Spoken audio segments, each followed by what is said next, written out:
Hi. இது என்னன்னாக்கா, ஒருத்தவங்க இன்றைக்கி நல்லவங்களா அவங்க கண்ணுக்கு தெரியுறாங்க அப்படின்னா, அவங்க நாளைக்கு தப்பே பண்ண மாட்டாங்க. அவங்க எப்போவுமே நல்லவங்களா தான் இருப்பாங்க அப்படின்ற முடிவை பண்ண முடியாது. யாராக இருந்தாலுமே சரி. இன்றைக்கி நல்லவங்க, இன்றைக்கி நல்லவங்களா இருப்பாங்க. நாளைக்கு ஏதோ ஒரு சூழ்நிலை, ஏதோ ஒரு சின்ன தப்பு கூட பண்ணலாம். அவங்க தப்பே பண்ணாமல் எந்த மனுஷனுமே இருக்க முடியாது. அதனால் தப்பு பண்ணுறது சகஜம்தான் வாழ்க்கையில். இன்றைக்கி ஒரு பையன் அவங்க கண்ணுக்கு நல்லவனாக இருப்பான். ஏதோ ஒரு பொண்ணு அவங்க கண்ணுக்கு நல்லவங்களா இருப்பாங்க. நாளைக்கு அவங்களுடைய சிச்சுவேஷன் ஏதோ ஒரு சில தப்புக்கள் பண்ண வேண்டி வரும். அப்போ அவங்கள வெறுத்துருவீங்களா?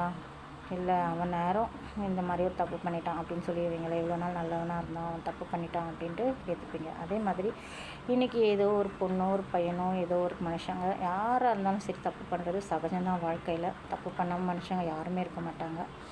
அவங்க காலத்துக்கும் தப்பானவங்களாகவே பதிவு பண்ண முடியாது. அவங்க இன்றைக்கி கொஞ்சம் அவங்க நேரம் ஏதோ ஒரு தப்பு பண்ணிகிட்ருப்பாங்க. நாளைக்கு அவங்க நல்லவங்களாக கூட மாறலாம். அதனால் இதே மாதிரியே இருப்பாங்க, நல்லவங்க நல்லவங்களாகவே இருப்பாங்க, கெட்டவங்க கெட்டவங்களாகவே இருப்பாங்க அப்படின்றத யாரும் முடிவு பண்ணாதீங்க. காலத்துக்கு ஏற்ற மாதிரி ஒருத்தவங்க மாறுவாங்க. இந்த காலப்போக்கில் தான் ஒன்று நடக்கும். அதனால் இவங்க நல்லவங்க இவங்க கெட்டவங்கன்றத எப்போவுமே ஒரு இதுக்குள்ளே வச்சிடாதீங்க அவங்கள. இன்றைக்கி நல்லவனாக இருக்கான், நாளைக்கு கெட்டவனாகவும், இன்றைக்கி கெட்டவனாக இருக்கான், நாளைக்கு நல்லவனாக கூட மாறலாம். இதை தான் சொல்ல வந்தேன். பாய்.